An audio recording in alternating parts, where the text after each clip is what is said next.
Programming అనేది ఒక skill. ఇది మీకు నెంబర్ ఆఫ్ జాబ్ పాసిబిలిటీస్ని తెచ్చిపెడుతుంది. ఒక వెబ్సైట్ క్రియేషన్ నుంచి సాఫ్ట్వేర్ డెవలప్మెంట్ వరకు ప్రతి దగ్గర యూజ్ అయ్యేది మనకి ప్రోగ్రామింగే.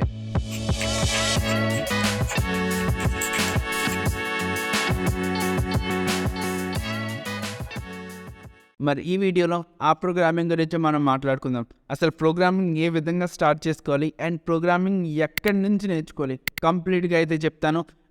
అదేవిధంగా ప్రోగ్రామింగ్లో ఏ విధంగా మన స్కిల్ సెట్ని ఇంప్రూవ్ చేసుకోవాలో కూడా చెప్తాను. సో దానికోసం సబ్స్క్రైబ్ చేసి ఉంచండి. టిప్ నెంబర్ 1, ఒక మంచి ప్రోగ్రామింగ్ లాంగ్వేజ్ సెలెక్ట్ చేసుకున్నాం దట్ ఇంట్రెస్ట్ యూ. సో ఏదైతే మీకు ఇంట్రెస్ట్ ఉందో, ఏ ఫీల్డ్లోకి వెళ్ళాలని ఇంట్రెస్ట్ ఉందో ఆ పర్టికులర్ ఫీల్డ్లో ఒక మంచి ప్రోగ్రామింగ్ సెలెక్ట్ చేసుకోవాలి. So top 10 programming language already మన ఛానల్లో ఒక వీడియో చేశాను, హై పేయింగ్ జాబ్స్ అని. డిస్క్రిప్షన్ లింక్ ఇస్తాను, డెఫినెట్గా చెక్అవుట్ చేయండి. సో ఆ 10 ప్రోగ్రామింగ్ లాంగ్వేజ్ ఏదో ఒక ప్రోగ్రామింగ్ లాంగ్వేజ్ మీరు సెలెక్ట్ చేసుకున్నట్టయితే గుర్తుపెట్టుకొని 2023లో ఒక హై పేయింగ్ జాబ్ సెక్టర్లో మీరు ఉంటారు డెఫినెట్గా. That's my guarantee, right? So దానిలో జావా స్క్రిప్ట్ కూడా ఇంక్లూడ్ చేశాను. మీరు ఈవెన్ జావా స్క్రిప్ట్ నేర్చుకోవాలంటే మన channel already Java script series అయితే ఉంది, ఫ్రమ్ బేసిక్స్ టు అడ్వాన్స్. కంప్లీట్గా ప్రతి ఒక్క టాపిక్ అయితే నేను కవర్ చేశాను అనమాట. సో చెక్అవుట్ చేయడం మర్చిపోకండి if you want to learn Java script. Okay, so ఇది నేను ఇచ్చే టిప్ నెంబర్ 1 అనమాట. టిప్ నెంబర్ 2, మీరు ఏదైతే ప్రోగ్రామింగ్ లాంగ్వేజ్ సెలెక్ట్ చేసుకున్నారో, either it may be Python, either it may be Java script, ఏదైనా .NET, ఏవైనా కానివ్వండి, ఏదైనా ఒక ప్రోగ్రామింగ్ లాంగ్వేజ్ సెలెక్ట్ చేసుకున్నారంటే అది మీ గోల్స్కి సెట్ అవుతుందా లేదా చూసుకోండి. లైక్ మీరు డేటా అనాలిసిస్కి వెళ్ళాలనుకుంటున్నారు, అప్పుడు మీకు యూజ్ అయ్యే లాంగ్వేజ్ ఏంటి? పైథాన్. సో అలా అనమాట. వెబ్ డెవలప్మెంట్కి వెళ్ళాలనుకుంటున్నారు, అప్పుడు మీకు యూజ్ అయ్యే లాంగ్వేజ్ ఏంటి? Java script. సో ఆ విధంగా మీ యొక్క గోల్స్ని మీట్ అవుతుందా లేదా, మీ యొక్క గోల్స్కి సెట్ అవుతుందా లేదా అనేది చూసుకోండి. సో ఇది నేను ఇచ్చే టిప్ నెంబర్ 2 అనమాట. నెంబర్ 3, మంచి రిసోర్సెస్ వెతకండి మీ యొక్క స్కిల్ సెట్ని, మీ యొక్క గోల్స్ని మీట్ అవ్వడానికి. లైక్ మీరు డేటా అనాలిసిస్కి వెళ్ళాలనుకుంటున్నారు, సో ఆ పర్టికులర్ ఏదైతే రిసోర్సెస్ ఉంటాయో దాన్ని అయితే వెతకండి. గుర్తుపెట్టుకోండి, ఇన్స్టిట్యూట్స్ గురించి నాకు వీడియో ప్రీవియస్గా చేశాను, డెఫినెట్గా చూడండి. ఎందుకంటే జాబ్ అన్న పదం మీద మనం ఇన్స్టిట్యూట్స్ అయితే జాయిన్ అయిపోతాం. గుర్తుపెట్టుకోండి, దానికన్నా మంచి జాబ్ మనం ఓన్గా వెతుక్కోవచ్చు. ఆ ఇన్స్టిట్యూట్ మనకి ఇచ్చేది ఏంటి? మనమే లింక్డ్ఇన్లో కానీ నౌకరీలో కానీ ఈజీగా వెతుక్కోవచ్చు అనమాట. సో అక్కడ ఇచ్చే జాబ్ కన్నా ఇక్కడ మీరు వెతుక్కుని చేసే జాబ్ చాలా సాటిస్ఫాక్షన్ ఇస్తుంది, అది కూడా గుర్తుపెట్టుకోండి. అండ్ జాబ్ ఒక్క పదం మీద మీ ఇన్స్టిట్యూట్ జాయిన్ అవుతున్నా అంటే నేనైతే సజెస్ట్ చేయను కానీ, ఎందుకంటే ఫ్రీ ఆఫ్ కాస్ట్ చాలామంది మంచి టీచర్స్ ఫ్రీ ఆఫ్ కాస్ట్ చెప్తున్నారు. డెఫినెట్గా అయితే అవే మీరు రిసోర్సెస్ అయితే యూజ్ చేసుకుంటే ఆన్లైన్ వెబ్సైట్స్ ఉంటాయి, కోడ్ అకాడమీ ఉంది, W3 schools, Geeks for Geeks, ఇవన్నీ ఇక్కడ ఫ్రీ ఆఫ్ కాస్ట్ రిసోర్సెస్ అవైలబుల్గా ఉంటాయి కాబట్టి డెఫినెట్గా చెక్అవుట్ చేయండి. నెంబర్ 4, మీరు నేర్చుకుంది ఏవేవైతే ఉన్నాయో అన్నీ కూడా ఒక నోట్స్ మెయింటైన్ చేసుకోండి. ఈవెన్ నేను ఇప్పటికి కూడా మీకు జావా స్క్రిప్ట్ సిరీస్ చేశానంటే నేను ఒక particular notes maintain చేశానమాట.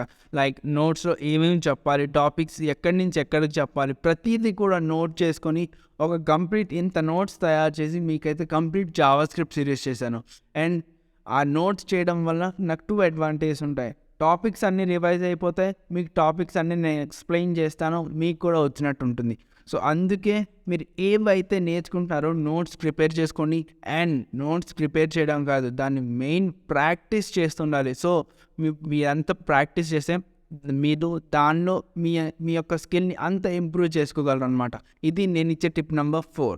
Tip number 5, మీకు వన్స్ బేసిక్స్ వచ్చాయనుకుందాం, లైక్ మీరు ఇప్పుడు వెబ్ డెవలప్మెంట్లోకి వెళ్ళాలనుకుంటున్నారు. సో అప్పుడు మీకు జావా స్క్రిప్ట్ నేర్చుకున్నారు, బేసిక్స్ వచ్చేసాయి జావా స్క్రిప్ట్లో. అప్పుడు మీరు చేయాల్సింది ఏంటి? ప్రాజెక్ట్ చేయాలి. ఏ ప్రాజెక్ట్ చేస్తారు? క్యాలిక్యులేటర్ చేస్తారు. సో నేను నెక్స్ట్ వీడియో చేస్తాను, లైక్ ప్రాజెక్ట్స్ ఫర్ బిగినర్స్ అని చెప్పేసి, ఆ వీడియో కూడా చెక్అవుట్ చేయండి. అండ్ దానిలో ఏవైతే నేను ప్రాజెక్ట్స్ కవర్ చేస్తానో ఆ వీడియో పెట్టిన నెక్స్ట్ 1 వీక్లో చాలా వరకు ఆ వీడియోలో కవర్ చేసిన ప్రాజెక్ట్స్ అన్నీ మన ఛానల్లో ఉంటాయి అన్నమాట. That's my guarantee, right? నేను చెప్పాను అది మన ఛానల్లో ఉంటాయంటే డెఫినెట్గా అది ఉంటాయి అని పక్కా అనమాట. సో అది ఏమైనా కానివ్వండి, డెఫినెట్గా నేనైతే వీడియోస్ అప్లోడ్ చేస్తూ ఉంటాను, ఓకేనా? సో ఇది నేను ఇచ్చే టిప్ నెంబర్ 5 అనమాట. Once you have gain the basic knowledge, start developing up projects. ఎందుకంటే మీరు ప్రాజెక్ట్స్ చేయడం వల్ల మీ యొక్క కాన్ఫిడెన్స్ లెవెల్ అనేది ఇంక్రీజ్ అవుతుంది అనమాట. లైక్ ఇది నేను నేర్చుకున్నాను అని చెప్పి మీ యొక్క కాన్ఫిడెన్స్ లెవెల్ ఇంక్రీజ్ అవుతుంది, ఓకేనా? సో అందుకు ప్రాజెక్ట్స్ చేయండి వన్స్ బేసిక్స్ అన్ని ఐడియా వచ్చిన తర్వాత. టిప్ నెంబర్ 6, మీరు ఏవైతే ప్రాజెక్ట్ డెవలప్ చేస్తున్నారో ఆ ప్రాజెక్ట్లో ఏమైనా డౌట్ వస్తే మీకు చెప్పాల్సిన వాళ్ళు అప్పుడు ఉండాలి. సో ఒక మంచి మెంటర్స్ చాలా అవసరం అనమాట మీకు. అప్పుడు మీరు ఏం చేస్తారు? సో మెంటర్స్ వెతకడం కోసం, సో మెంటర్స్తో ఇంటరాక్ట్ అవ్వాలి కదా, ఆన్లైన్ కమ్యూనిటీస్ జాయిన్ అవుతారు, అక్కడ వేరే ప్రోగ్రామర్స్తో ఇంటరాక్ట్ అవుతూ ఉంటారు. వాళ్ళు ఏవైతే లైక్ మీకు ఏమైనా డౌట్ వస్తే వాళ్ళు చెప్తూ ఉంటారు. అలానే ఆన్లైన్ లోకల్ మీటప్స్ అయినా ఉంటూ ఉంటాయి. సో ఈ విధంగా మీరు ఏం చేసుకోవచ్చు, ఒక మంచి మెంటర్ని అయితే చేసుకోవచ్చు అనమాట. ఈవెన్ మీరు నన్ను కూడా అడగండి, ఏమైనా డౌట్ ఉందంట అన్న ఈ మెసేజ్ పెట్టండి, ఒక మెంటర్లా ఒక బ్రదర్లా నేనే మీకు హెల్ప్ చేస్తాను దేనిలో అయినా, ఓకేనా. సో నా ఇన్స్టాగ్రామ్ లింక్ ఉంటుంది, ఇన్స్టాగ్రామ్లో మెసేజ్ అయినా చేయండి, డెఫినెట్గా నేనైతే మీకైతే అంటే రిప్లై ఇస్తాను. అట్ ది సేమ్ టైం మీ యొక్క ప్రాజెక్ట్స్లో నేను కూడా హెల్ప్ చేస్తాను, సరేనా. Tip number 7, networking. సో ప్రీవియస్గా కూడా నేను చెప్పాను, నెట్వర్కింగ్ చాలా అవసరం అనమాట. మనకు ప్రోగ్రామింగ్ ఫీల్డ్లోనే కాదు, ఏ ఫీల్డ్లో అయినా మనకు నెట్వర్కింగ్ అనేది చాలా ఉండాలి. అది అంటే మన ఫ్రెండ్స్తో అయినా కానివ్వండి, ఫ్రెండ్స్ ఆఫ్ ఫ్రెండ్స్తో అయినా కానివ్వండి, అలా అనమాట. మనం బయట ఫ్రెండ్స్తో అలా మెయింటైన్ చేస్తాం నెట్వర్క్, ప్రోగ్రామింగ్లో కూడా అదే వేలో మనం మెయింటైన్ చేస్తూ ఉండాలి అదర్ ప్రోగ్రామర్స్తో. సో ఇప్పుడు నేను డెవలప్మెంట్లో ఉన్నాను, సో ఇప్పుడు నేను బ్యాక్ ఎండ్ డెవలప్మెంట్లో ఉన్నాను. సో ఇప్పుడు నేను ఏం చేస్తాను, ఫ్రంట్ ఎండ్ డెవలపర్స్తో ఇంటరాక్ట్ అవుతూ ఉంటాను. అలానే వీళ్ళే కాకుండా నెట్వర్క్స్ పెంచుకుంటూ ఉండాలన్నమాట. లైక్ ఇప్పుడు పైథాన్ డెవలపర్స్తో ఇంటరాక్ట్ అవ్వాలి, డేటా సైంటిస్ట్తో ఇంటరాక్ట్ అవ్వాలి, జావా డెవలపర్స్తో ఇంటరాక్ట్ అవ్వాలి, .NET డెవలపర్స్తో ఇంటరాక్ట్ అవ్వాలి. ఇలా నేను ఇంటరాక్ట్ అవ్వడం వల్ల ఏమవుతుంది, నా కమ్యూనిటీ అనేది చాలా పెద్దది అవుతూ ఉంటుంది. కమ్యూనిటీ అంటే దట్ మీన్స్ ఇప్పుడు నాకు ఏమైనా అవసరం వచ్చింది అనుకోండి, వీళ్ళు నేను ఎవరినైనా రీచ్ అవుట్ అవ్వచ్చు. సో అలా అదేవిధంగా మీరు కూడా ఈ నెట్వర్కింగ్ అనేది పెంచుకుంటూ ఉండాలి. సో ఇది టిప్ నెంబర్ 7 అనమాట. గుర్తుపెట్టుకోండి, ప్రోగ్రామింగ్లోనే కాదు, ఈ టిప్ ప్రతి దగ్గర మీకు యూజ్ అవుతుంది. కెరియర్లో గ్రోత్కి రావడానికి టిప్ నెంబర్ 7 డెఫినెట్గా అయితే యూజ్ అవుతుంది అనమాట. టిప్ నెంబర్ 8, కోడింగ్ హ్యాకథాన్స్లో పార్టిసిపేట్ చేస్తూ ఉండాలి, కోడింగ్ కాంపిటీషన్లో పార్టిసిపేట్ చేస్తూ ఉండాలి. ఎందుకన్నా పార్టిసిపేట్ చేయడం అన్నట్లయితే, సో దీనికి 2 వేస్ ఉంటాయి.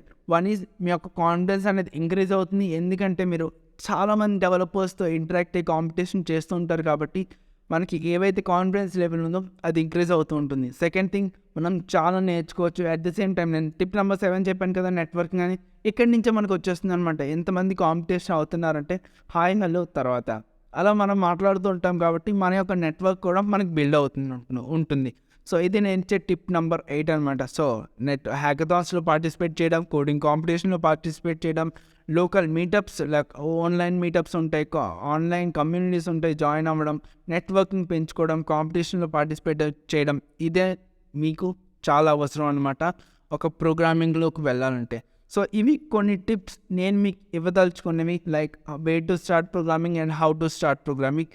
గుర్తుపెట్టుకోండి, ప్రాక్టీస్ మనం కంటిన్యూస్గా చేస్తుండాలి, కన్సిస్టెంట్లీ ఉండాలన్నమాట. కన్సిస్టెంట్ ఉండాలి ప్రాక్టీస్, అప్పుడే మనం ఈ దేన్నైనా రీచ్ అవ్వగలుగుతాం, రైట్. సో మనకి ప్రోగ్రామింగ్ అనేది టైం పడుతుంది, it takes time and it takes efforts. గుర్తుపెట్టుకోండి, ఇప్పుడు సపోజ్ మీరు ఎక్కడైనా ఫెయిల్ అయ్యారంటే దట్ మీన్స్ అక్కడ ఆగిపోవాలని కాదు, అక్కడ నుంచి ఇంకో స్టెప్ ముందుకు వేసి వెళ్ళాలని, సరేనా. సో ఒక దగ్గర ఎర్రర్ వచ్చిందంటే ఎర్రర్ని ఫిక్స్ చేసుకొని మనం ముందుకు వెళ్ళాలంటే ఎర్రర్ వచ్చింది లైటింగ్గా ప్రోగ్రామింగ్ ఇది ఎవరు చేస్తాడరా అని అనుకోకండి. ముందే చెప్పాను, programming has a infinity number of job possibilities అని చెప్పేసి. సో ఇదే గుర్తుపెట్టుకొని ప్రోగ్రామింగ్లో మీ యొక్క కెరియర్ని సెట్ చేసుకోండి. మరి ఇలాంటి వీడియోస్ కోసం మన ఛానల్ కూడా సబ్స్క్రైబ్ చేయండి. నెక్స్ట్ వీడియోలో కలుద్దాం.